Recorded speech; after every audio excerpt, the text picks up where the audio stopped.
Heyo, what's good, guys? Today we have on Henry, the regular co-host. What's good, Henry? You want to introduce yourself? Hello, yes, that's my name, Henry, and we're going to talk about State state and and revolution. revolution. Yeah, yeah. Who doesn't love fucking state and revolution? If I can find my notes about it. All right, I got it. Yeah. I think this is really one of the landmark pieces of theory from the 1900s. It changed the landscape, and also what's so good about it, I feel like, is it's a good introduction into the Marxist concept of the state, about a little bit about what revisionism is, and what full communism is. Like he sort of goes through the whole process. Yeah, definitely. And I think I always like to focus on the really practical insights of it because I think there's certainly theoretical dimensions and ways that Mm. he's engaging with Marxism and Lenin in all of his writings and and all of the lots of Marxists at the time are always trying to back their views in what they saw as a correct interpretation of Marx's writing. But Lenin in particular does that in this work. But I think it's better to focus on the aspects of his insights that are very practical, because Lenin, above all, wasn't the most insightful theorist of Marxism. He didn't have the deepest understanding of Marxism. What Lenin really understood was political and revolutionary strategy. And there's a lot to glean in that area from this. And I think that's what he really was focused on in this kind of seizure of political power.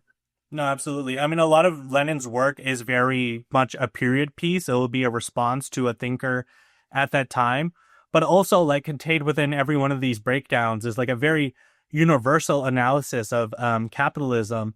And I think what made Lenin so good was he was so singular minded, right? Once he had an analysis of capitalism, once he had an analysis of what to do, how to do the revolution, this is the steps that need to be done. It was his way or the highway, and it led him to being like sometimes kind of an asshole. I'm not gonna lie. Like you read about the inter-party debates and he's calling out people, and sometimes it's like, why are you being so mean to this guy or this guy? But it's because Lenin, he was such a big believer in that true scientific line and following that scientific line and not deviating from it whatsoever, but also being flexible when the time came to change strategy. I mean, it was such an interesting dichotomy that he lived his whole life. Yeah, I think he definitely, from what we know about him, acquired a deep-seated single-mindedness from a very early age. And there's also a quote from that I actually found in a book called Strategy by this guy Lawrence Friedman, which is like a decent like history of ideas on like the history of strategy. And one of the quotes he brings up from Lenin is in this debate where he basically said, I don't want to like I don't care about being divisive. This is the kind of thing that I like. Building up walls, drawing lines, because if you don't have an interpretation of Marxism that's correct, then you're counter-revolutionary. And that was, I think gives some insights into his character and what made him an effective leader.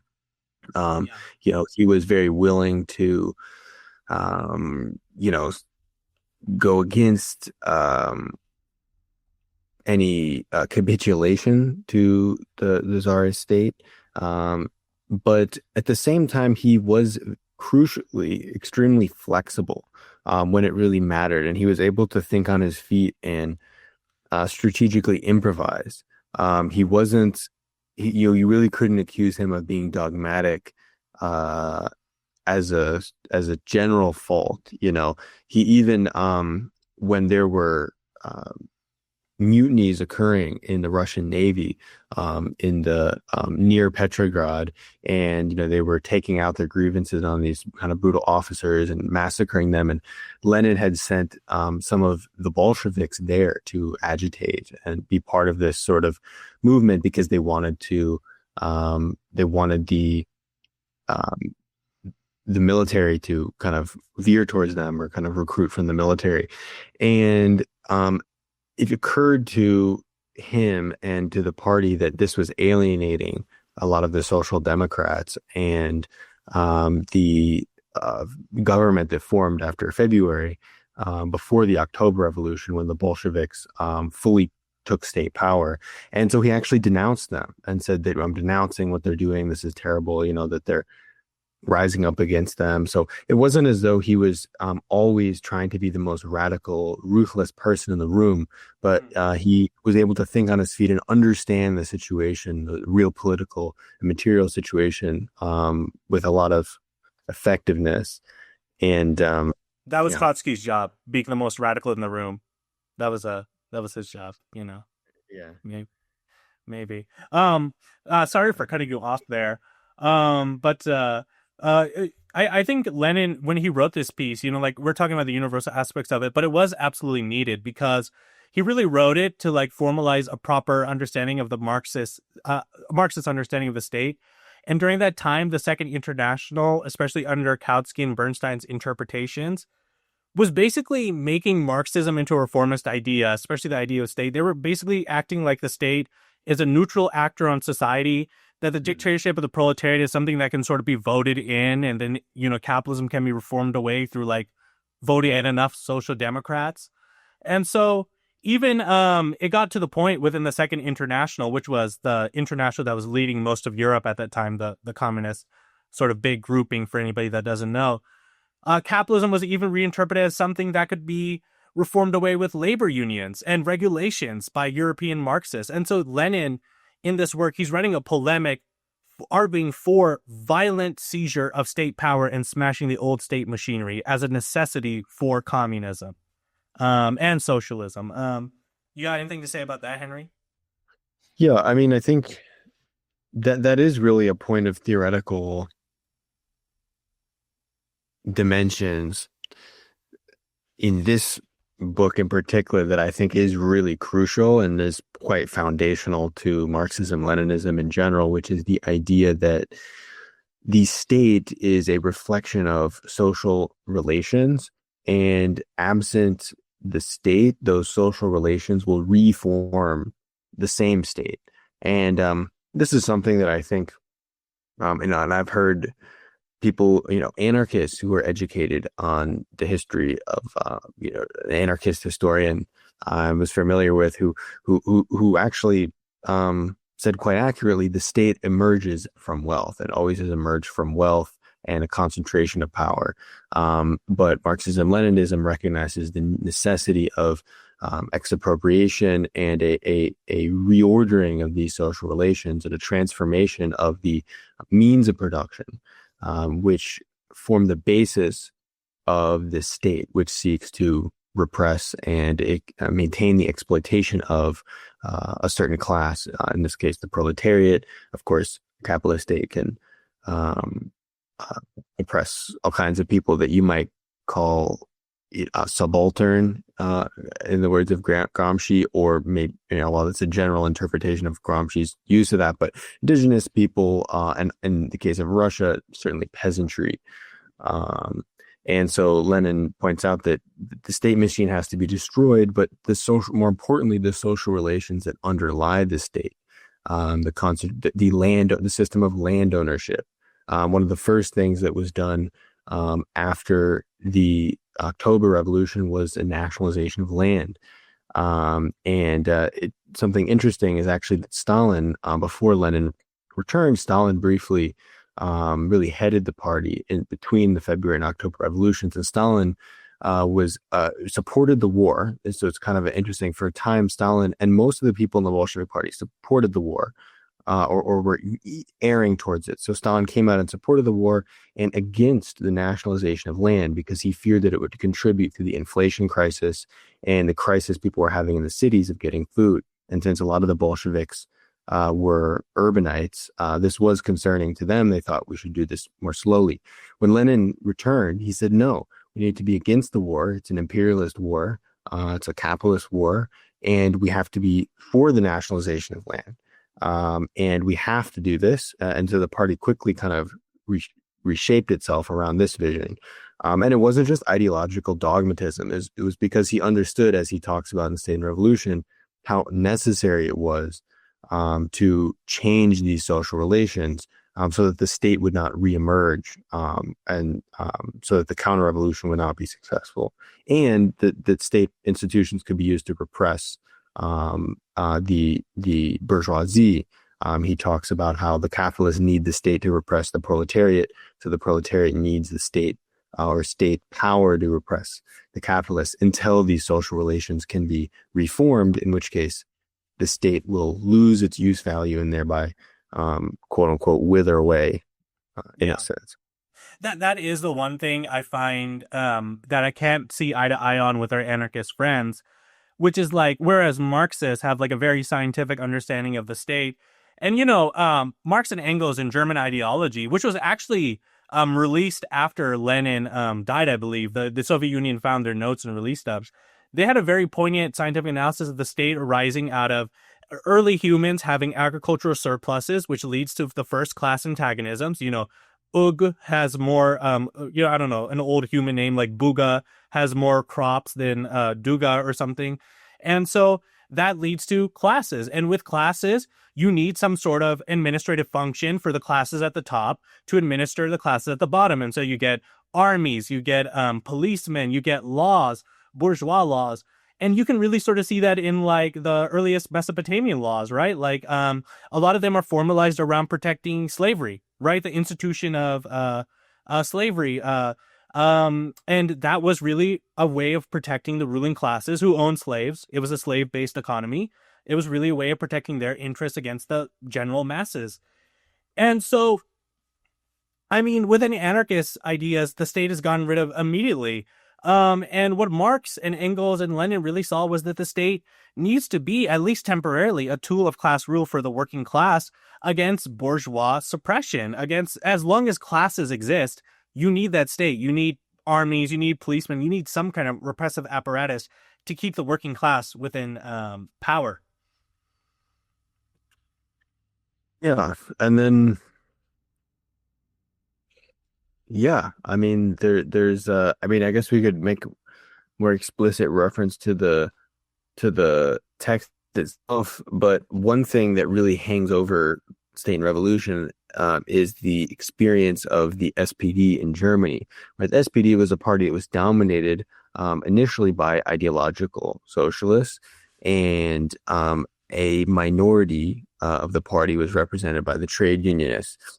But over time, the Bismarck government and the trade unionists essentially started to make arrangements for the better living conditions of workers, and the trade unionists were able to argue within the SPD that they were an authentic representation of the proletarian interest because they were a trade union. They therefore represented the working class more authentically than the ideological socialists, and in that way, they came to marginalize the socialists in the SPD to the point where the SPD supported World War I, which Lenin personally saw, and I think, and Marxists, universally see it as a capitalist, imperialist war. And so he highlights the necessity of a vanguard because he points out that trade unions, and Marx said trade unions are like schools of class consciousness. They can help raise and attune class consciousness for working people, but they fundamentally are interested in improvements in material conditions. They're fundamentally bargaining organizations, and organizations which do not, by definition of their existence, cannot recognize the necessity of communism, of the overthrow of the capitalist political and economic order. And so Lenin therefore said, what we need is a vanguard party, which is not a group of people who are especially enlightened or anything like that, but a group of people who are dedicated to the cause of revolution, who don't have, who aren't workers, who aren't capitalists, who are making money. They made money basically by robbing banks, and various other ways to support themselves. They're completely dedicated to this cause, so that they don't actually have they can vet people ideologically, and because they're dedicated, they will be able to avoid the fate of the SPD, where the trade unions actually capitulated and sort of lost the revolutionary potential and really the teeth of Marxism.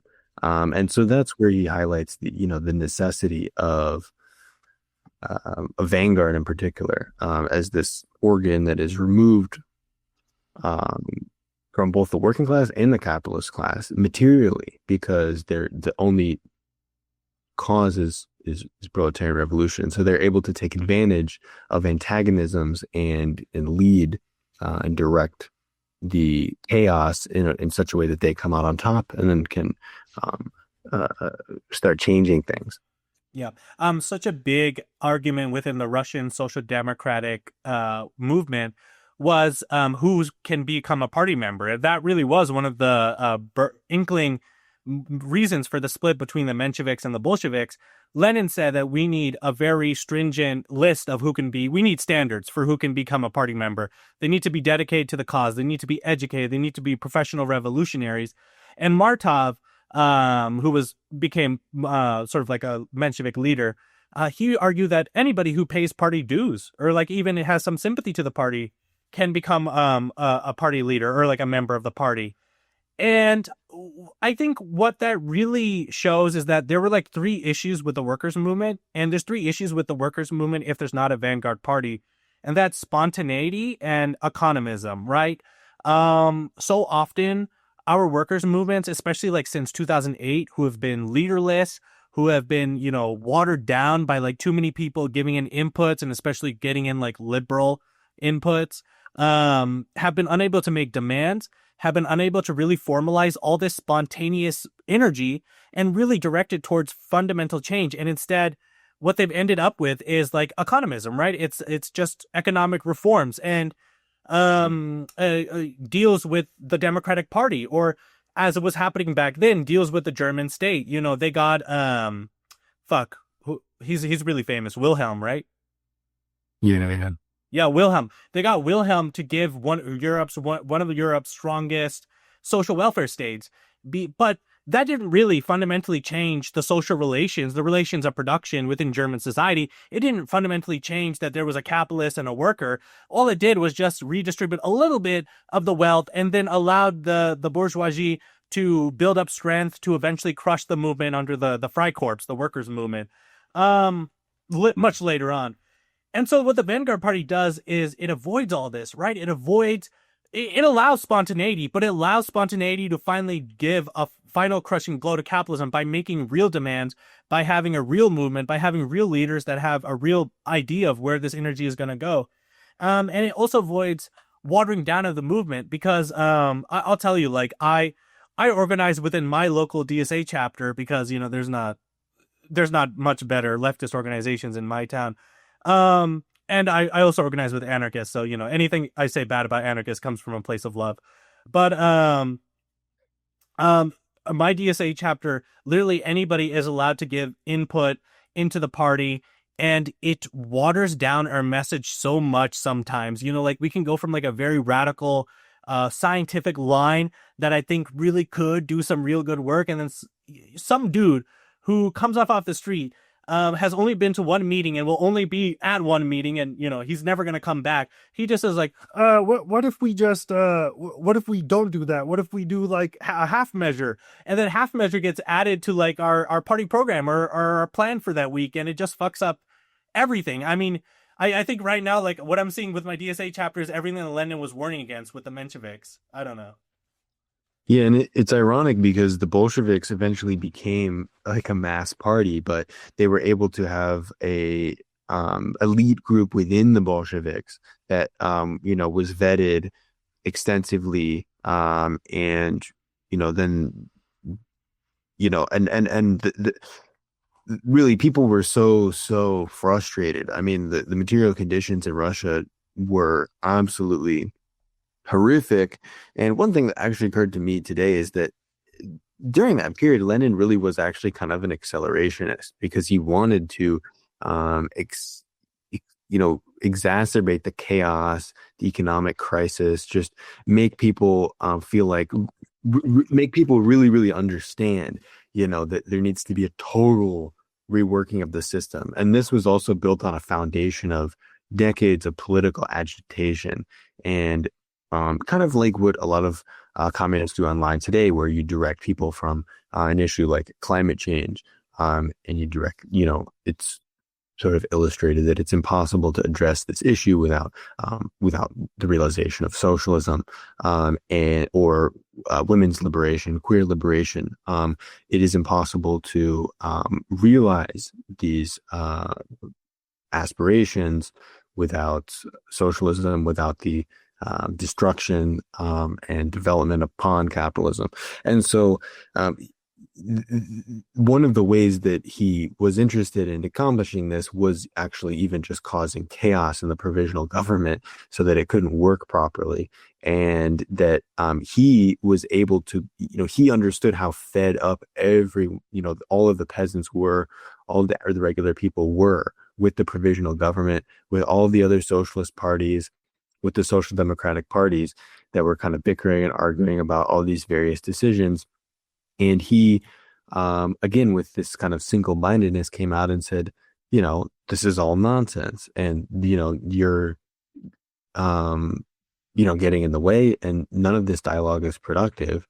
And everyone knows exactly what we have to do. And you're sitting here doing nothing. And so this was very appealing and very key to his success, and to the success of the Bolsheviks.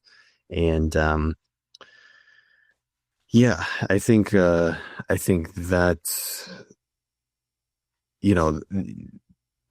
I mean, that's definitely part of, we're talking a lot about Lenin as a person too, and like his strategic thinking. Like the book itself, we should probably get into it a little bit more. Oh, for sure, for sure. I mean, I think what's so important about what you said though is like a lot of people will fall into reformism, and I don't think Lenin could be described as an accelerationist, because accelerationism is like when you further class warfare in a way that actually, like, for a time. Yeah. I mean, accelerationism is when you further class warfare without it actually leading to a movement. I mean, he strategically did it when needed. But I think I have a quote. Lenin says, "A democratic republic is the best political shell for capitalism, and therefore, once capital has gained possession of this very best shell, it establishes its power so securely, so firmly, that no change of persons, institutions, or parties in bourgeois democratic republics can shake it."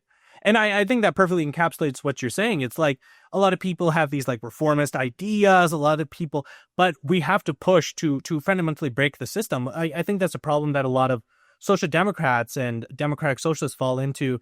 It's very nice to think that the state can be reformed, that the state is, that democracy is real, that if we just vote in Bernie Sanders or AOC or even Mondani, which I have love for Mondani. You have love for Mondani. We're a little bit soft on him, right?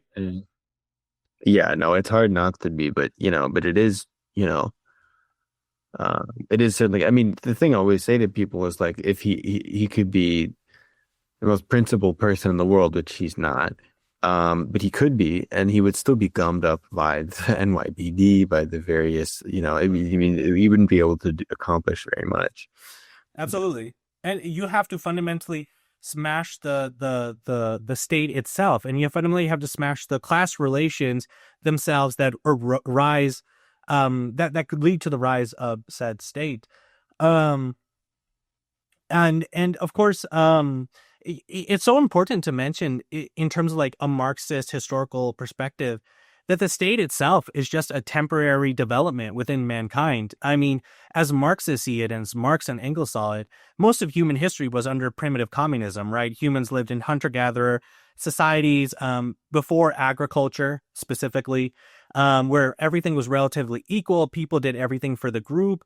There was no classes. There was a little bit of hierarchy, but there was no ability to really like foment a class rule, because there was no really means of production or anything like that, or agricultural surpluses. And once humanity gets into agricultural surpluses, they start doing a little bit of slavery, and then from there you get the world's first states. And So for most of human history, we have not had a state. And as Engels would say, once we get the dictatorship of the proletariat, once we really get rid of class antagonisms, the state will be thrown into the museum of antiquity by the side of the spinning wheel and the bronze axe, end quote by Engels. And I think that's such like a brilliant line about what the function of the state is. It's just a representation of class conflict. And so the proletariat should just seize the state to suppress the bourgeoisie. And then once that class antagonism is no longer needed, we can dissolve the state. It withers away. Yeah, I mean, I think yeah, I think it's tough. One of the things that's so effective about State and Revolution is it really is straight to the point in some ways. I mean, it's very much a straightforward kind of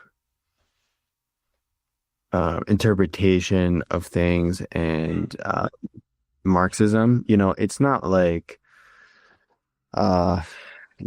Marxist writers who will just go on and on at length about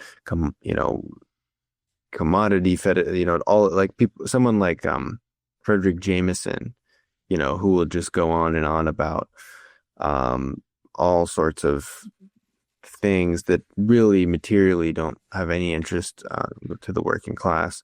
And I think the thing is, the the strategy that the Bolsheviks used never worked again in any communist revolution or any other kind of revolution, mostly because the capitalist states started to recognize this technique and how to counter it effectively. So you see people like Mao who, employed very different strategies. But what is more timeless and crucial, I think, is this kind of synthesization and this unwillingness to compromise ideologically, and the importance of having people who are decision makers as part of a communist party who are ideologically uncompromising and take theorizing and material interpretation of the world very seriously, so that they're able to take advantage of moments of crisis. Because it was a moment of crisis. It wasn't just the sheer, power of the Bolsheviks' messaging or their organization or anything like that. The country was in total shambles and was the Bolsheviks managed to take advantage of this moment. So that's another component of State and Revolution that I think is important, which is this concept of just having stable, solid, focused institutions that are poised to take advantage of and supplant the capitalist ones when the crises inevitably occur. And I think we're certainly approaching a time when these crises will undoubtedly become increasingly significant. Antonio Gramsci really, I think, interpreted the 1917 revolution as being successful precisely because the Tsarist state relied on just pure violence and pure force and did not have cultural hegemony, did not have these kinds of ideas, like in America, the American dream, and so on. It didn't dominate political discourse effectively. And so with the war combined with the uprisings, combined with the separatist movement, it just couldn't manage all of it with sheer force and violence because it's impossible. And we seem to be moving into a time, just recently we have Japan as an example where capitalism is moving into a actually weaker position that is just relying on pure force and violence and draconian autocracy to accomplish its goal. So it is very key to revisit Lenin at this time. Absolutely. I mean, I think, well, first of all, the Marxist definition of the state itself is a repressive apparatus of class rule, police, militaries, prisons. And I think especially within America, not even Japan, like what we've been seeing recently as the class antagonisms really heightened between the bourgeois and the proletariat. A lot of people are getting kicked out of the labor aristocracy and sort of re-proletarianized to some extent. The middle class is rapidly shrinking, and the bourgeoisie are just grabbing as many profits as they can in just disgusting ways. They're gutting whatever welfare programs they can. With the rise of that, we've also seen Palantir and the surveillance state really reaffirmed and funded. We've seen ICE budgets balloon to insane fucking levels. Alligator Alcatraz built.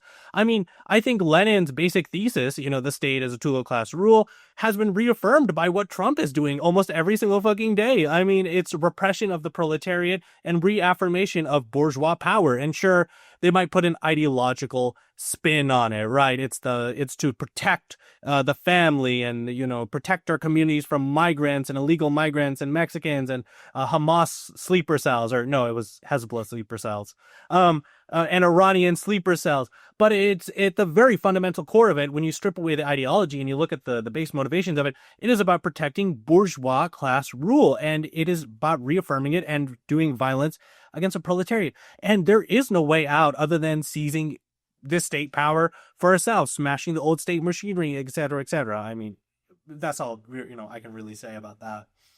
Yeah, totally. And I think like oftentimes the definition of fascism is invoked to describe the Trump administration and so on, but you really do have to question the use value of a term like fascism, because it in a way kind of reifies or ignores the fact that this is a action by the bourgeoisie, by the capitalists, for specific goals. It's not really a political phenomenon the way we sort of associate fascism, as being. It kind of comes with all these ideas, that it's palingenic ultranationalism, that it's, this, that, and the other thing. But really, when you strip all that away, it's a gradient, from, as Lenin talks about, the dictatorship of democracy, of bourgeois democracy, and a highly autocratic, militarized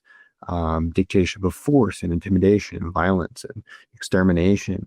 But the ultimate goals and logic of these two means of organizing capitalism is the same, and we shouldn't allow moral judgments, because undoubtedly, I think we can say that the latter is much more repugnant. I mean, exterminating human beings, but we should hold on to our moral analyses for just a moment and just think that both of these are expressions of class antagonism.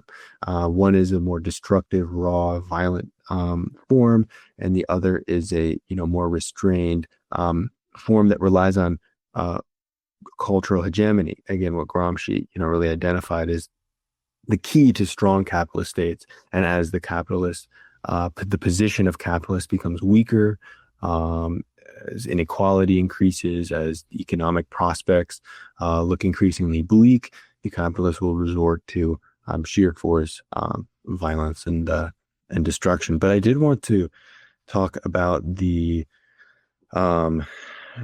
some of the quotations that he pulls from Marx in State and Revolution, where, at the beginning of the section, the eve of revolution, he says, the working class in the courts of development will substitute for the old bourgeois society an association which will preclude classes in their antagonism. There will be no more political power groups, since the political power is precisely the official expression of class antagonism in bourgeois society. So Lenin really uses this to point out that, yes, he is saying that politics in democratic republics is an expression of class antagonism. So we can certainly think about cases like that in the United States. And there are, also he is talking about a substitution of this sort of state, of a dictatorship of the proletariat. And there really can't be any mistaking. I mean, you have a lot of left communists talk about this, but there's really no mistaking what is meant by the dictatorship of the proletariat. It is the imposition of the will of the proletariat on all of the classes in general, and especially the capitalist and bourgeois classes. And there really can't be any, confusion about what that means. It's not some magical, dialectical realization of some universal truth. It is the, mechanism of one class imposing its will upon another, in the same way that the capitalist class currently imposes its will on the other. So I think Lenin also does a really good job at quoting Marx, and couching a lot of his arguments in Marx, and having straightforward interpretations of what he's saying, and not pontificating, well, does he really mean dictatorship? Is this really kind of, maybe this is, some sort of metaphor, but I think it's quite clear what is actually meant. And this is the seizure of political power. Absolutely. And I actually came away with a little bit ish of a different reading, because Lenin, in some sections, he actually says that the dictatorship of the proletariat, once it affirms itself, is a state in the process of withering away once it comes into power. And what he meant by that specifically was that, well, we might still have some sort of state apparatus, such as police, bureaucrats, and armies, but they're under direct democratic control of the proletariat. Of course, State and Rev was written a little bit early into the Russian Revolution, and Lenin was planning on a final chapter which would give him all the lessons of the Russian Revolution. And so I think Lenin was, as always, a pragmatist and a theorist, and and a disciplined theorist. So it's hard to exactly say how he would have viewed the future evolutions of the dictatorship of the proletariat and experiments across the world. But that was a part that was mentioned in the State and Revolution originally. It was a state that's in the process of withering away. Or how do you feel about that part exactly? Yeah, I mean, I think the withering away occurs, once once resources have been expropriated, and once the social relations that formed the bourgeois state are reevaluated and reformed into socialist economy, where there are different relations, and there's a vanguard party running the state. And I think you can look at figures like Deng, and People's Republic of China, and see some interesting ways. I'm sure a lot of people have a lot of problems with the interpretations of Marxism or whatever, but you can't be accused of ignoring this kind of legacy of Lenin, which is this attitude of, well, what really works, let's forget about like sitting around and thinking, and that basically that's been done enough. It's not like there isn't enough Marxist theory, and in fact it's really kind of a bourgeois dream, is that we'll keep thinking about it, and we'll evaluate, and we'll find the perfect ideology that figures everything out. But I think Lenin's conviction was really that we should see what works and learn from experiences, in the tradition of Marx, writing about the Paris Commune, and so on and so forth, and evaluating the lessons to be learned. And in the same way, there's this kind of relentless desire to achieve victory, to kind of win, to sort of achieve political and political goals, and achieve power, and essentially this idea that if you don't have power, none of this really matters, because this is just chatting.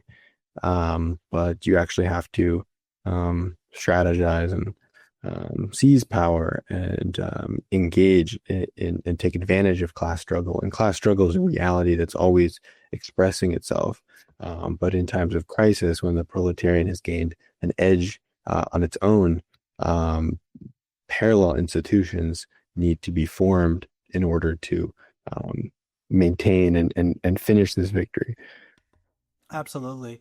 And going back to your point way back about courts being sort of a courts being that Lenin quote about courts being formats of class struggle. I think a lot of times whenever there are these struggles within democracy and ruling class, everything, people are very apt to go towards reformism, right? The DSA, AOC, Bernie Sanders can save us.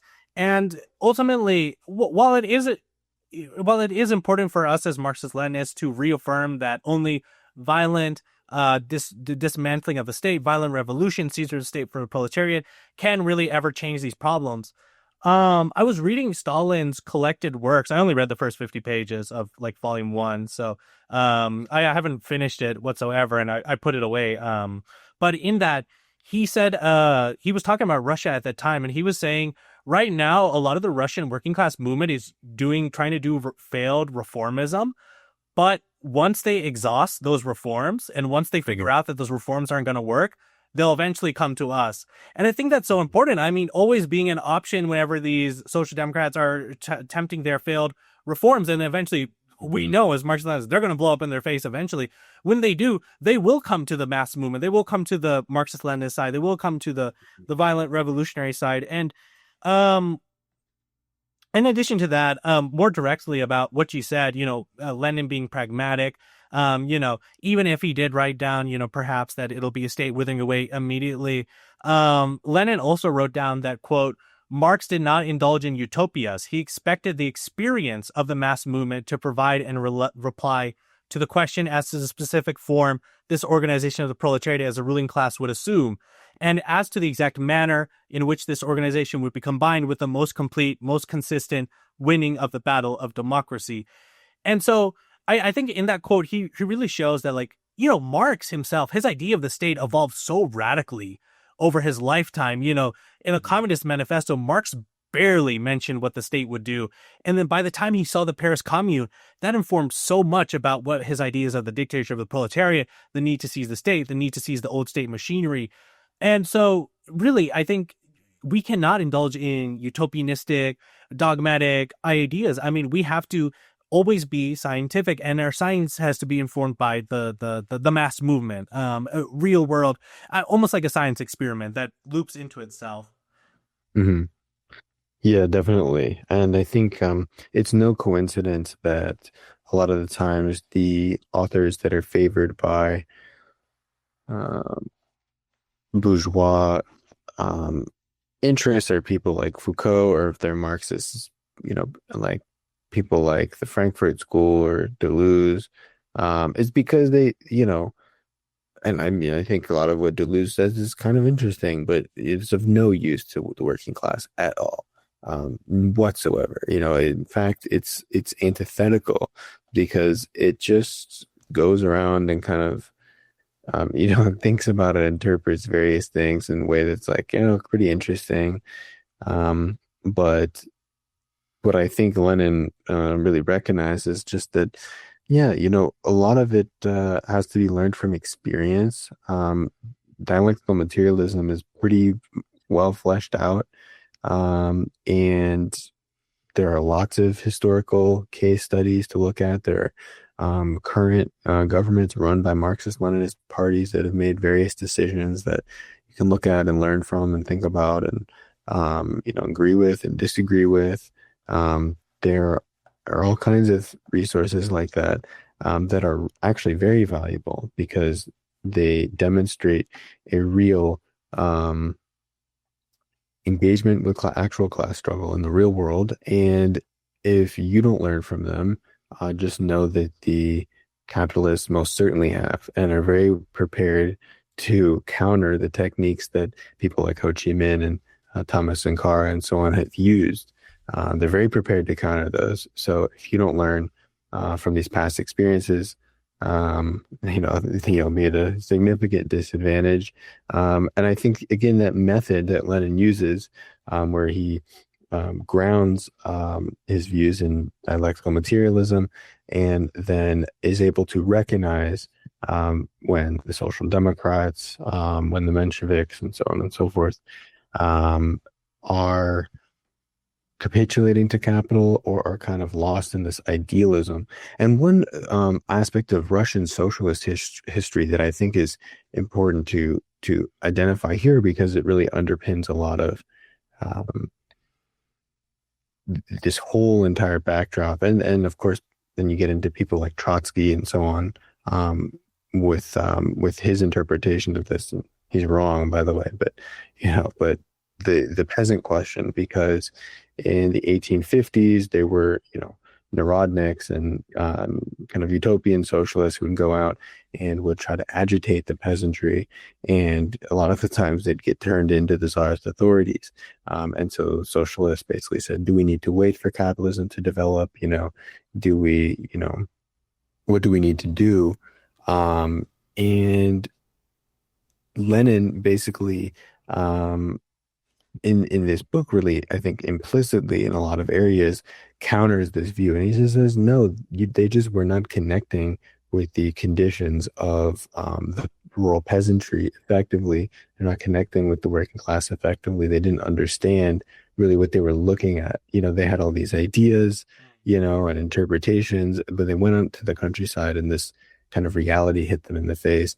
But the lesson that was taken by a lot of socialists and Marxists was precisely the wrong one, which is that we need to think more about, is the peasantry reactionary, or is the urban, how can we expand the urban proletariat? Should we wait for capitalism to develop, and so on and so forth? And that only serves the interests of capitalists, and it's counter-revolutionary. And I think that Lenin was very effective at having this kind of single-mindedness and balancing, being flexible and thinking on his feet with principles. Yeah. I mean, I think that's one of Lenin's most admirable qualities, is that he is dogmatic when you need to be, and he's flexible when you need to be. And especially the peasant question. I mean, Lenin essentially threw out all orthodox Marxist dogma at that time about what the peasants were as a class, right? When he said that the workers could ally with the peasants in order to bring a proletariat revolution within Russia. I mean, back then, everybody thought the peasants cannot be revolutionary whatsoever. Revolution cannot happen in Russia. It will be the last place that revolution happens, because the peasants have their own interests, and the interests are to become small little landholder capitalists. And even though Marx himself, there's nuance to it, because Marx himself, towards the end of his life, recognized that Russia could have some sort of revolution, a socialist revolution. Lenin stood in the face of all that, and he said, we can have a revolution in alliance with the peasantry in Russia before we get to capitalism. And in fact, we could skip the part of the revolutionary process where the capitalists take power. In fact, the workers could take power before capitalism has fully developed within Russia, right? We have like an early stage. We're still ruled by noblemen. We don't have to hand off power to the capitalists like the Mensheviks wanted to. The working class can just seize power for themselves. That was such a radical breaking with the orthodoxy of Marxism. I mean, anybody listening during that time would have called Lenin, they would have called him crazy, essentially, before he actually did it. And he proved that it could be done through praxis, through practice. And so I think that truly is a big part of it. I want to talk a little bit about the Paris Commune, because to Marx, Engels, Lenin, they gleaned so much off of the Paris Commune, right? There's this when the workers of Paris seized power for themselves during, which war was it? It was under Napoleon III. I forget which war he was in. Oh, the Franco-Prussian War. Franco-Prussian War. Yeah. And within the Paris Commune, I mean, Marx was observing it, and he saw within it like one of the purest forms of democracy, government, officials, army men, policemen abolished or under complete societal control. And that radically changed Marx's idea of what the state and the dictatorship of the proletariat would be. Because before that, he barely mentioned the state in the communist revolution. He was always sort of vague about what its role would be. And I think in that same way, the Russian Revolution greatly expanded on the idea of the dictatorship of the proletariat, gave us a lot more scientific insights into what it would be, how it would operate, because the Paris Commune was crushed super quickly. I mean, super quickly. It barely lasted. How long did it last? Hold on. You know what, Henry? Fill up the talking space while I search up. Yeah, I was going to um, just talk about, well, I did just want to quote a kind of short passage from State and Revolution, which basically kind of sums up a lot of what Lenin is saying in the book.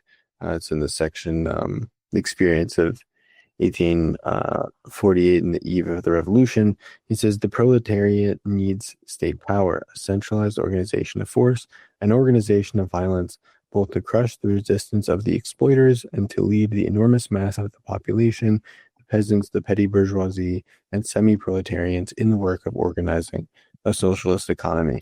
And that really sums up his thesis with the book quite well.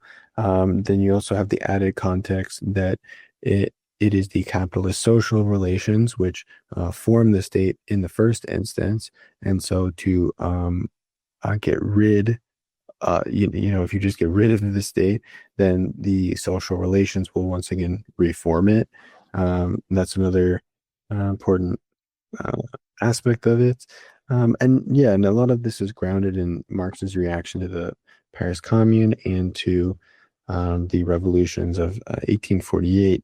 And he even points out that the Communist Manifesto itself actually talks about this conclusion and the necessity of the use of force to suppress counter-revolution in the bourgeoisie. The Paris Commune only lasted 72 days. So, yeah. But, yeah, no, I mean, and I think what I can glean through this is that Lenin is very pragmatic. He's very scientific, right? He does mention you can't get rid of the state overnight, especially when he's disagreeing with the anarchists. He says you can't get rid of the state overnight. The bureaucracy of the state will still have to exist in some form. The old institutions could be smashed to begin the transition into full communism, but it would need you need a transition period essentially. And I think that's so true. I mean, if you jump to the highest form of communism the day after the revolution, right?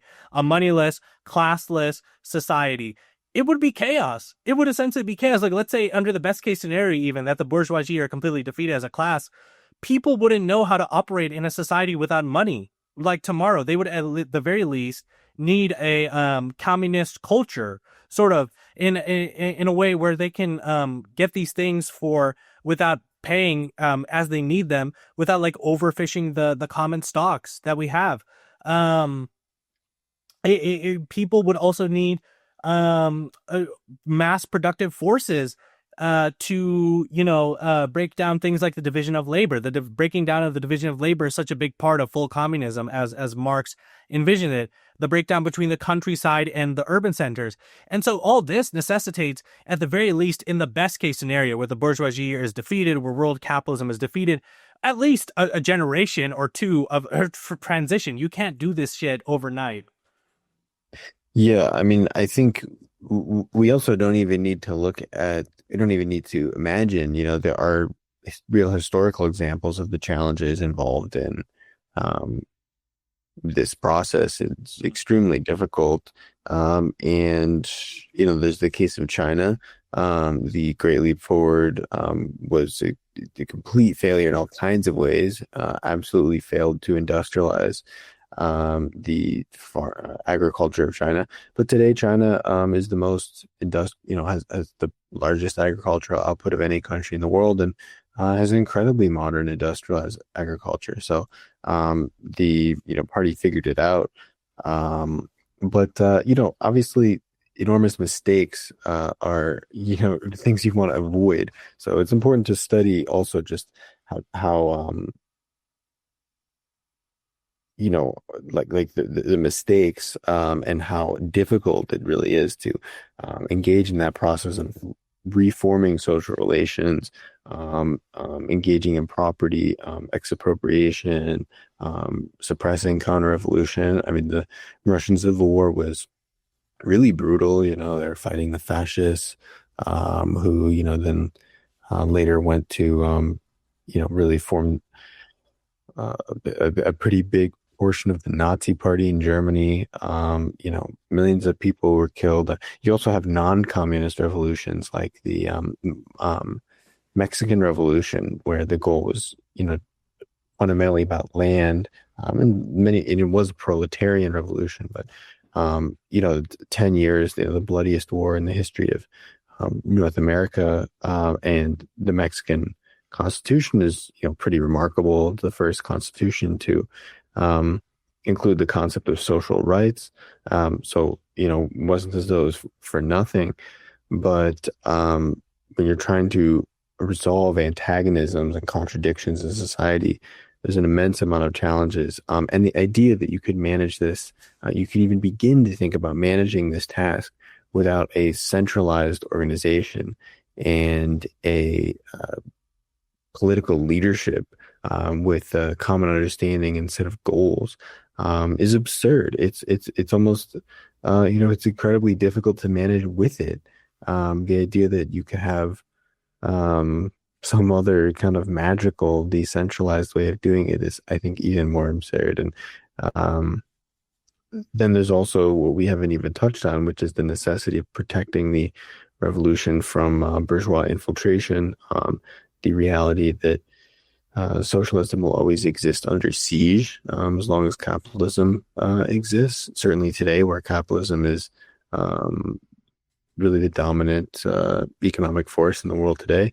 And so it's also necessary to have military and state organizations that can protect against invasion. The tragedy of the Spanish Civil War, I think, really speaks to this, and the failure of the communists in Spain definitely had a lot to do with their reticence to use force in certain cases, and their unwillingness to organize centrally for the purposes of effective decision making. And so I think in those ways, Lenin is very convincing. Yeah. And it really goes to, a lot of these ideologies, I think, really rely on the idea of capitalism being defeated in one foul swoop, right? Like across the world all at once. And that's the only way I really think it can be feasible that you transition to full communism without a dictatorship of the proletariat, or at least especially those manifested within past socialist experiments. But fundamentally, I mean, what experience has shown us is that capitalism doesn't as amazing staying power. It really does. And it can't be defeated in one foul swoop. It's defeated in episodes, right? Episodes of contraction, episodes of war, and then episodes of contraction. And then sometimes capitalism has the up, and then sometimes the socialist world has the up. But there is no one. Perhaps, we are moving towards a general crisis of capitalism eventually, where it gets defeated all across the world at the same time. But for now, at least within our specific historical moment, it doesn't work like that. And so you do have to maintain, at the very least, some sort of central body of police, of counter-revolutionary spies to keep people from trying to overthrow your revolution, because the CIA will literally go into your country and I don't know, poison your milk. They'll put cum in your cereal. They'll they'll do whatever they need to do in order to, they'll steal babies' toys. I mean, they'll do the wacky shit to destroy your experiment. And in that, this is something that I don't even think Lenin was predicting. Of course, Lenin was predicting, a harsh counter-revolution, but he wasn't predicting capitalism surviving this long. He was sort of really banking on the German Revolution winning. And so to some extent, the scientific analysis of Lenin and the need for the dictatorship proletariat has even outlived some of the expectations that he was having at that time. Yeah, I think, but also, since 2008, there has been a massive general crisis of capitalism, and COVID has made this significantly worse. This just across the board, capitalists are opting to just move to completely reactionary forces and just use force and violence. And when that happens, there's probably going to be probably a good amount of wars. Those create good opportunities. Destroying, it's terrible, but this is what capitalism does. It's, for various reasons, its interests lead it to war, to destruction, causes economic crises, the climate crisis, the total destruction of Western cultural hegemony, almost single-handedly because of Gaza. Really the impact of the how much Gaza has undermined the cultural hegemony of the West just on its own is pretty unbelievable. All of this, I'm pretty convinced that the US and Europe will never be able to convince people in other countries that they care about human rights or democracy. It really probably is a major, I think there was a major overstepping of like soft power projection capabilities. And then, the logic is just, well, we'll just ramp up force. We'll use ICE. We'll use the military.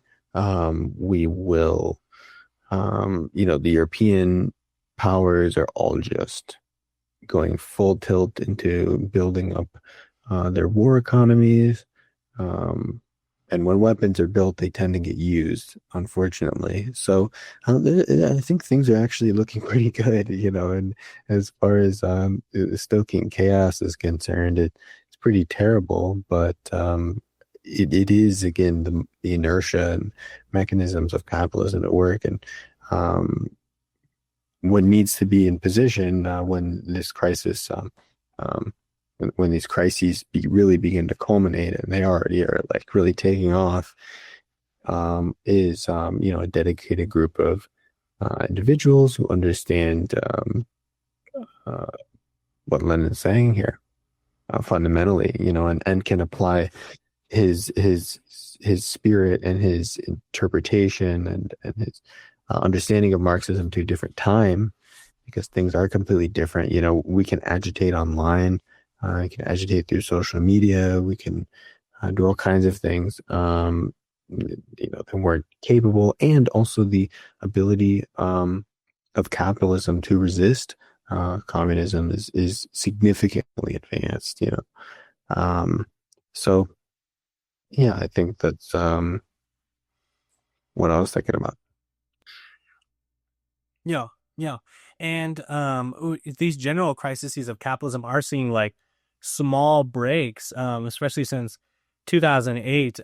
For example, in America, we had like the Capitol Hill Occupied protests where like these anarchists took over a part of Seattle called Chaz. And, while they weren't centrally organized, I think that was a significant escalation in class warfare to some extent. And in addition to that, all across the world, we've seen class warfare fomented, expropriated through these far-right populists. I mean, capitalism is really turning towards Trump-like figures all over the world to sort of just wreck welfare states, increase police spending, locking up people that foment against the state in, class war. And in this way, I think Lenin's ideas of the vanguard party that's disciplined and is able to take advantage of these ruling class crises is so important. Because what was so important to Lenin, and I think as communists, we get so distracted by what's happening to workers, we often forget to look at what's happening to the ruling classes. Because in order for revolution to happen, you also, as much as you need a strong working class, you also need a ruling class crisis where they're unable to rule. And I think a lot of people forget to pay attention to what's going on in the upper echelons of power. They're sort of like, oh, it doesn't matter. It's all political show. And while that may be true to a large extent, I mean, it really is usually political show. The breaks within ruling class hegemony and their ability to format rule are excellent opportunities for communist and vanguard parties to step in. And so, it's two sides of the same formula. As much as you need a strong working class movement, you also need a ruling class that is currently in crisis. A strong ruling class is really hard to fight against. I mean, honestly, or a unified strong one, I would say. Yeah, I think, there's certainly like intercapitalist conflict that's pretty intense between finance capital and tech capital. But Um, yeah, I mean, I think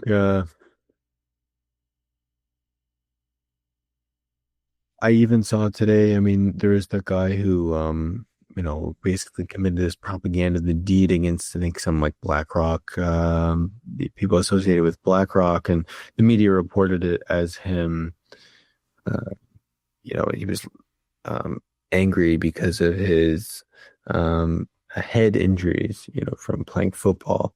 But I think it was pretty clearly targeting BlackRock executives and motivated by the fact that they've been buying up so much real estate near where he lived in Las Vegas. At any rate, this is um, not going to accomplish anything, not positive. But I saw a TikTok where this was reported, and it was reported as he, just kind of senselessly attacked these people on account of his head trauma, and by the Daily Mail, and it was pretty convincing. There was no context, and you kind of look into it, you understand this was sort of a propaganda of the deed kind of kind of like what the anarchists were doing in Russia back, in the 19th century. Also ineffective then, and effective now. But the comments were all just basically saying like, yeah, my day-to-day life sucks so much, I don't care. I think one of them was literally like, I'm literally, I'm literally impoverished. And keep in mind, this article didn't even really mention that they were in BlackRock. These were people who were ignorant of BlackRock. They were ignorant of his motivations, and still you can see this class antagonism kind of being generated by just this frustration that automatically comes out just because somebody who's a wealthy person is attacked or is suffering. Not because of the specific motivations or anything like that. And so I think that shows a very high degree of antagonism, and demonstrates that the economic inequality that can be seen statistically has really translated increasingly into an intense apathy, anger, frustration across the political spectrum with the powers that be. And the Trump administration is going to make things so much worse for working people, and just in terms of prices. I mean, I think I saw today like 15% tariffs against South Korea. I mean, it's unbelievable, like the amount of inflation that's going to hit the economy. I mean, so that's going to inflame it more. So, even though it is it's pretty dismal, I think it is certainly positive in terms of the development of crises in capitalism that do provide opportunities. In fact, it's the only thing that really does. Yeah. Yeah. I mean, I think it's very hard to understand that the Russian Revolution happened under a society that was basically under complete apocalypse. I mean, this society was destroyed by World War One. It was a peasant society. There were famines. People couldn't eat. I mean, the Russian Revolution literally began with women in Petrograd calling for bread. Right? They just couldn't get bread. That was where it really started. People were so hungry. And so, I think, when we talk about revolution, especially in the modern day context, in comfortable Western societies, and yes, they're getting less uncomfortable every single year. And yes, there is something brewing. I mean, we are in a historical moment that's shifting towards something else. But I think it's so hard for people to understand that revolutions do not come until it's complete societal shutdown, like when the ruling classes are in crisis, when everything in society is in crisis, when the contradictions have heightened so much that people have no choice but to become there's lose faith, completely in institutions. I mean, I think and another thing too is not a lot of people, I think, really know this, but the Soviets and those like original organizations were not Marxist. They were just groups of workers that came together, oftentimes under the banner of nationalism, and just sort of is almost as a kind of union, but almost like a kind of workplace gang kind of organization. They were agitated and they were leveraged and they were um, infiltrated and became absorbed by the Bolsheviks. But these were far from Marxist organizations. These weren't groups of people reading Das Kapital. These were workers, military officers, people who were just fed up and frustrated and just said, this is enough, that everything's basically going to shit. So that's the other thing too, is the vanguard also represents the reality that it isn't actually very necessary to disseminate this like great understanding of Marxism to the whole population. I'm sure the CIA would love if that were the case, because it'd be pretty easy to stop that. But actually, really, just like people leading or making decisions might need to have some like understanding of dialectical materialism, but workers do tend to organize themselves on a grassroots level and become angry and engage in class struggle. It really is. It's not something that needs to be taught to working people. Yeah. I mean, I was talking to this girl who was in the LA. I don't know why I'm talking so much shit about DSA. Honestly, I hope nobody from DSA hears this. But I was talking to a girl who was in the LA DSA meeting. In the LA DSA meeting, they were talking about like the masses. And one of them said, oh, you know what we need for revolution? We just need to get everybody in America to read more theory. And it's like one of the stupidest things. She was telling me it was one of the stupidest things she's ever heard. You're going to get 30 million people who wake up every day tired, exhausted, go to work for 8 hours, have kids, feed their dog, whatever. You're gonna get them to read like the 3 volumes of Das Kapital? No fucking way. The idea that revolution doesn't happen because of an ideological deficiency is true to some extent. I mean, in Germany, you could argue that, especially around Lenin's time, with a reformism and a revisionism within their ranks, and this idea of a peaceful transition to democracy and social democracy, whatever. But the idea that revolution doesn't happen, revolution typically happens when people have no more choice. When people are going to do communist revolution, it will be because communism is just the best option left for them to survive. For capitalism will no longer be able to serve them. Reformism, such as social democrats and democratic socialism, reforming the system, will have been exhausted. And so if people want bread in their stomachs, like in the Petrograd Revolution, they'll have to be socialists. They'll have to be communists. And people will come to that understanding naturally as capitalism devolves, as capitalism's contradictions heighten, as the workers' movement goes through its trial and error phases. And hopefully vanguard parties can help them in those trial and error phases. And then once the proletariat seizes power, the idea that you're going to get to this stateless, moneyless, classless society that anarchists want to do immediately overnight is nonsense, is absolute nonsense. The idea that the Jeff Bezoses of the world and the Mark Zuckerbergs of the world and the old reactionaries of the world. I mean, think about how many reactionaries there are in every society, not just America.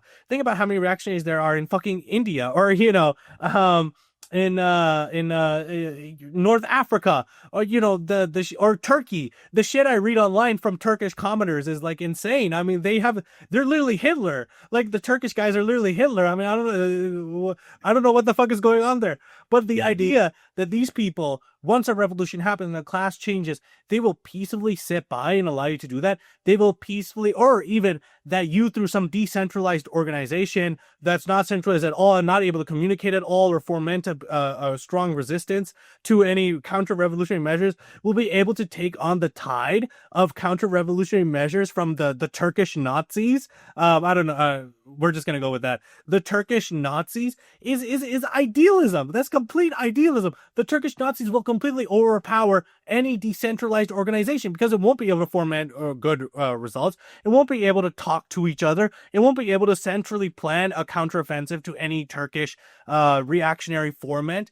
And so you have to have a fucking dictatorship of the proletariat. The working class has to seize the state for itself and suppress the bourgeoisie. And that doesn't mean that we don't have democracy. In fact, Lenin, throughout the state and revolution, beautifully argues that, democracy for the ruling classes in capitalist society is the democracy of the old Greek states, democracy for slave owners. I butchered that quote a little, but he beautifully argues that the truest democracy is the dictatorship of the proletariat. It's when the working class seizes power and the state represents the 99%, not the 1%. Well, actually, is the 99% proletariat, or would there be like petit bourgeois in that No, statistic? no, no. But but that's interesting based on what we were just talking about, because that slogan, as far as I know, just came naturally out of the Occupy Wall Street movement. It wasn't done by, it wasn't like advanced by any Marxist organizations. It was just class struggle that kind of naturally occurred. Yeah. Um, Yeah, no. I mean, absolutely. The thing about the vanguard is it doesn't invent the spontaneous things like phrases like the 99% versus 1%. The vanguard in the Russian Revolution didn't even do the Petrograd Workers' Uprising or the Soviets. They just noticed these trends and they were able to lead them to defeat the state. That's yeah, essentially what they did. I was gonna say too, like the literacy rate in the Russian Empire at the time was like fucking 30%. I mean, in China it was I don't know exactly, but I'm sure it was much lower. I've heard that the Communist Party in China would actually put on performances of folklore stories, to illustrate and agitate in through that medium. It wasn't it wasn't like even posters, would be effective. So this was not because a bunch of people read Marx. It was a expression of a very pure expression of class struggle, and that I think the important thing is Marxist Leninists can always position ourselves as the answer when the democratic socialists, when the social democrats, of course the liberals, when the left communists, when all these people are arguing and bickering, and the working people are looking for an answer, to it, looking for solutions. So Marxist-Leninists can always say, well, we have dialectical materialism. We can look at this success, and I know a lot of people think China is, so these issues or whatever, but for as a point of agitation, I think it's highly effective to say, look at how well China is doing. They have a communist party in charge. You were lied to, and then position yourself as a party of action, as a party that will uphold this legacy of Lenin of single-mindedness, creativity, ingenuity, strategic thinking, that will advance the interests of the working class with these tools, not sit around and argue and kind of bicker and like engage in this kind of bourgeois idealism. And I think that's pretty effective, it's a pretty good position to take Yeah, or and I'm be sorry in. to cut you off, but and a really big problem, especially during revolutionary crises, is that the masses are looking for a concrete solution to their concrete issues. And that is something that liberals aren't able to provide. I mean, liberals' plans are basically, let's go back to the old system. The Dem socks and sock Dems, exact same idea. Let's just try the old tired tricks of reforming the system. And also ultra lefts and anarchists aren't really able to provide a scientific concrete answer on what are the next steps that we immediately need to do in order to secure proletariat victory. I mean, their ideas are more like high in the sky, pie, it has to be perfect and this and that, or we have to immediately abolish the state or something along those lines. I don't even know if it's perfect. I think it's more just more idealism. I don't even know that because you could argue that like Marxism, Leninism, it's I don't think that it's perfection. It's just kind of idealism. Power relations are wrong. Because they cause suffering, and power relations in all forms is what we should focus on. But again, what's the material basis? How are you going to counter this?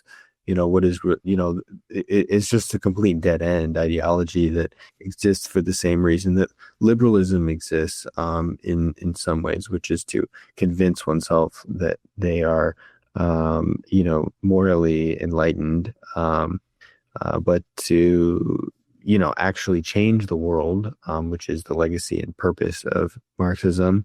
To actually change the world involves engaging with the world. It involves engaging with dialectical materialism. It involves thinking about what works and what doesn't work.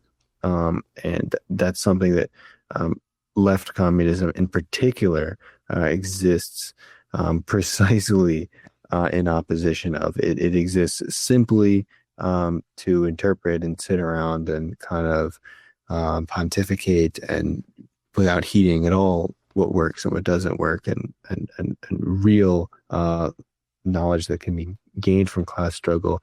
Anarchism is a more complex. I mean, I have more respect for anarchism than left communism. I'll say that, but anarchism too. You know, you read like people. I'm thinking of what's his name? He's an anarchist communist. Gosh, maybe I'll think of his name. I think it's Peter Kropotkin. Yeah. But where he's talking about how in the Russian Revolution, the workers kind of automatically, all knew how to run the factories, and that Lenin and the Bolshevik Party kind of took advantage of what the workers had achieved and claimed it for themselves, and developed, into this despotism. I think the absurdity of that kind of view stands for itself. Like the whole country erupted into civil war because the bourgeoisie tried to regain the former power that it had. There was, of course, the anarchist success in Ukraine, but then they were getting basically clobbered by the White Army, and they also were kind of organized as a military. And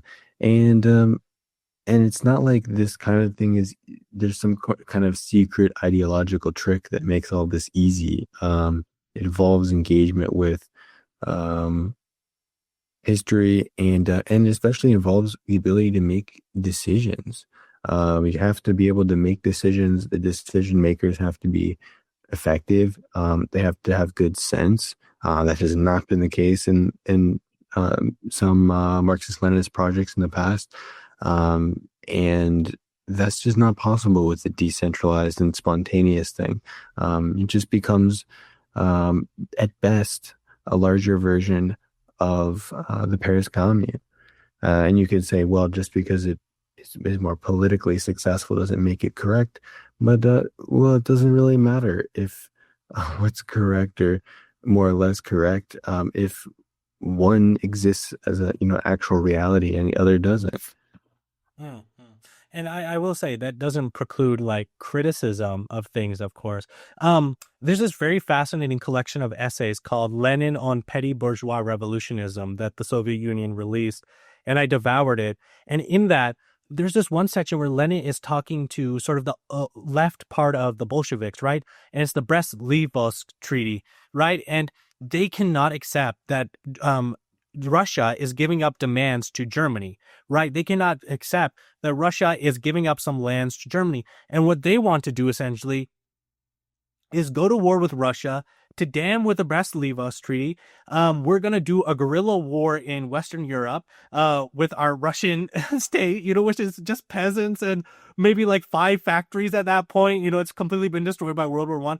And they had a line that Lenin really harped on. They said, we don't care if the Bolshevik Revolution gets crushed, many more will pop up. And he said, you guys are fucking dumbasses, like absolutely stupid in every single fucking way. That is just destruction of our movement. And I think so many leftist ideologies are in that way, where it's like, yes, they want to immediately, I don't care if this revolution gets destroyed, many more will pop up somehow, some way, and we'll just, idealize our way into that stateless, moneyless, classless society.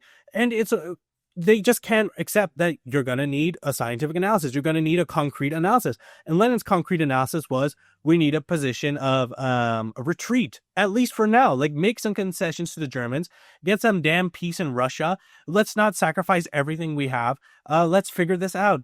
And of course, it's even transitioning from capitalism to communism.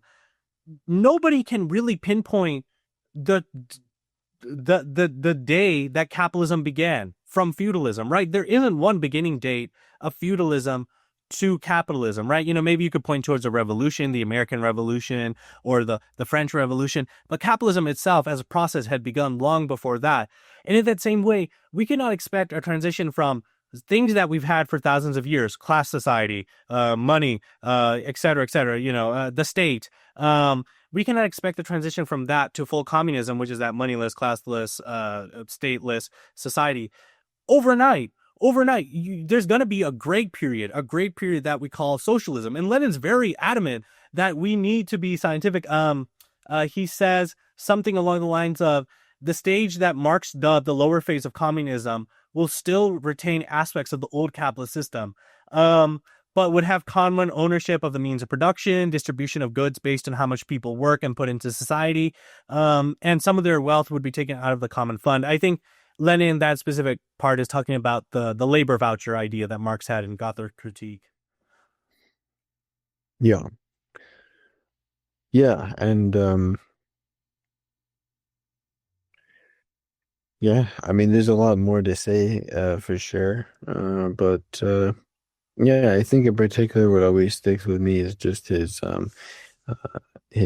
prosaic or protein kind of ingenuity, with the new economic policy, with the analysis of the situation, with the recognition of how fed up everyone was with the existing parties, and his knowledge of, his understanding of when to retreat, when to attack, his understanding of people really and society, I think is a important thing to learn from. Yeah, absolutely. I just like to end this discussion with, like, I don't know. I've always very fascinated. I've always been very fascinated with, like, what full communist society would look like. You hop into a time machine. How cool would it be? Things like that. And especially that Marx described, the breakdown of the division of labor itself, right? You become like a full actualized being that works, not being forced to work, coerced to work, but out of want, right? Work for productivity's sake. And, it's always struck to me, how amazing of a society that would be. I mean, I've always just imagined, green spaces, flying cars, so futuristic. I don't know. What do you think full communism would look like, Henry? I don't know, like specifics. Like, what are you hoping for? I don't know. I don't know that I think it's great. I mean, I just don't find it helpful to think about because it emerges out of a state of things where the proletariat is in control. Yeah. And I think that kind of process really needs to be taken day by day. It's not particularly sensational. You're figuring out supply chains, mining operations, like research and development. You're thinking about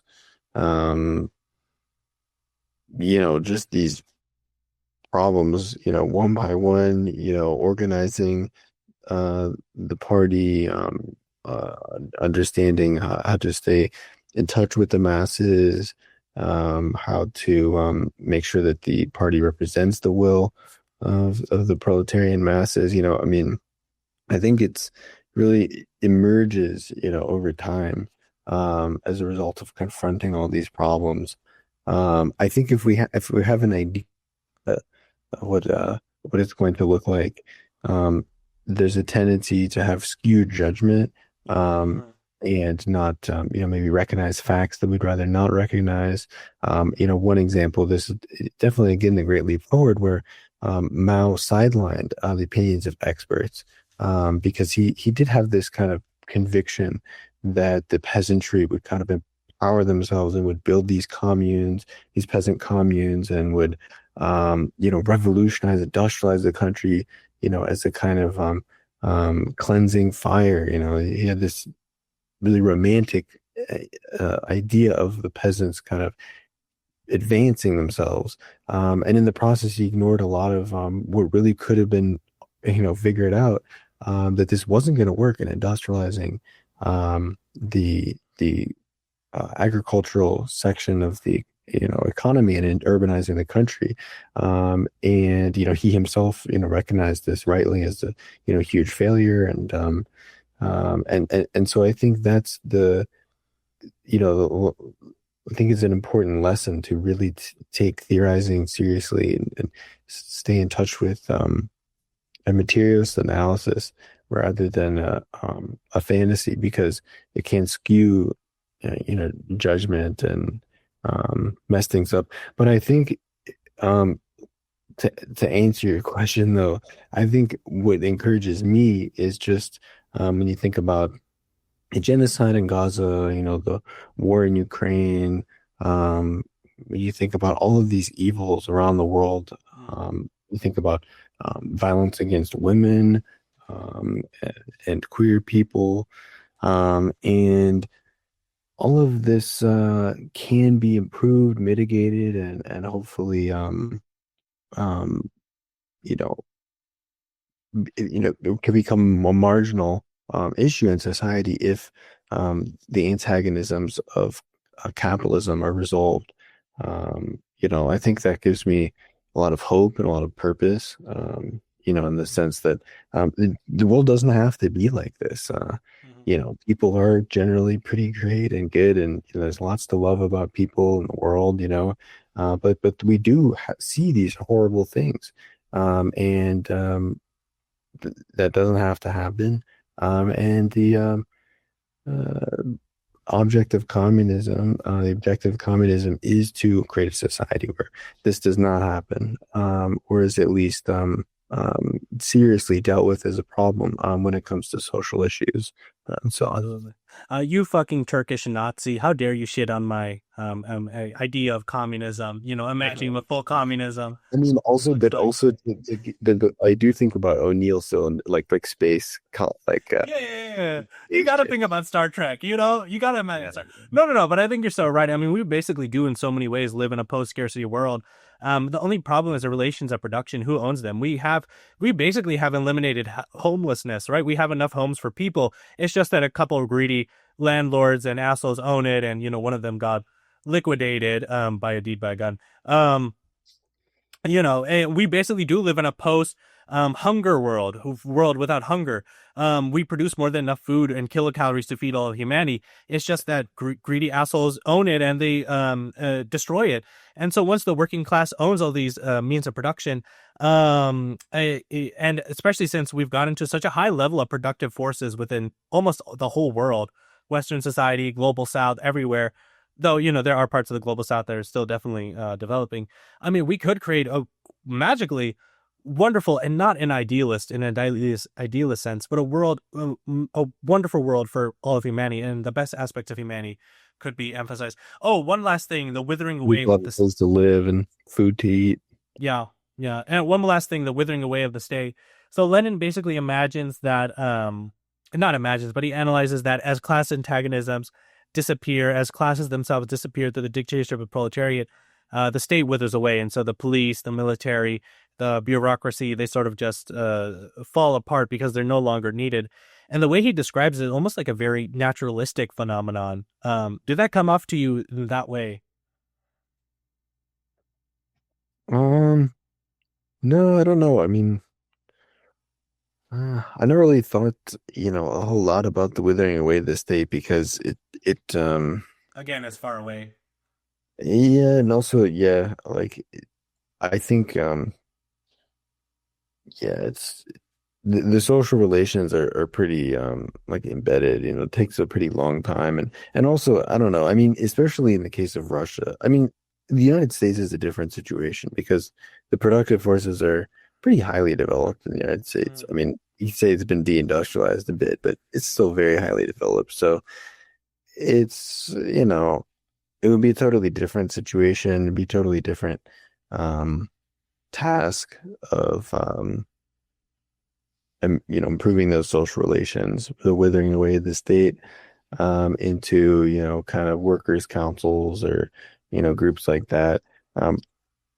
But um, I don't know. I think it'd be better for the state to probably outlast, maybe the time that it's necessary than like to to kind of become decentral, and then for a revanchist capitalism, some kind of a counter-revolution to prevail. Oh yeah, absolutely. I mean, it'll have to be a slow process as always, and it'll have to have some sort of careful planning, I think. I mean, it's useless to think about these things so far ahead. I just like imagining them. It's fun for me. No, Yeah. I get you. You got to keep the Turkish Nazis from killing your joy, really. And your hope. What is it? You're you look a little bit Turkish, I mean, the viewers can't see you, but you do look a little bit like a Quandale Dingle sort of. The Turkish Riz party. You remember that TikTok trend? You look like some of those guys there. Yeah. Yeah. I think it's been like 6 or 7 days. It's been like 6, 7 days. So I've seen that. Fuck you. Dude, You literally look like if all the guys from the Turkish Riz party had a baby. And like the Turkish Riz party? What the fuck is that? I don't know what the Turkish. Search it up. All right, guys. Thank you so much for watching. Henry, it's been really fun talking to you. Do you have any final words about State and Rev? No, I do not. But yeah, great talking to you. It's obviously I would recommend that everyone read State and Revolution. If there is a lot of depth to it, we couldn't cover, and definitely spend a lot of time talking about the implications of it and applications of it. But it's pretty short. I highly recommend checking it out. It highlights a lot of interesting parts of Marx's theory. If you haven't read a ton of what Marx wrote, Lenin's an interesting way to engage with that. So, yeah, very fun. Yeah. The final thing I'll have to say is that there's so much depth in it. I mean, every single paragraph could be a book of its own, and it's able to both describe the depth of Marxist theory and then also sort of do it in a way that's formatable and digestible for most people. Other than that, see you guys. Thank you for listening to the Pokepreet podcast. If you want to support our podcast, you can always head down to our Patreon, where you can get episodes up to a month early. Workers of the world unite. Long live the immortal science of Marxist-Leninism. Thank you.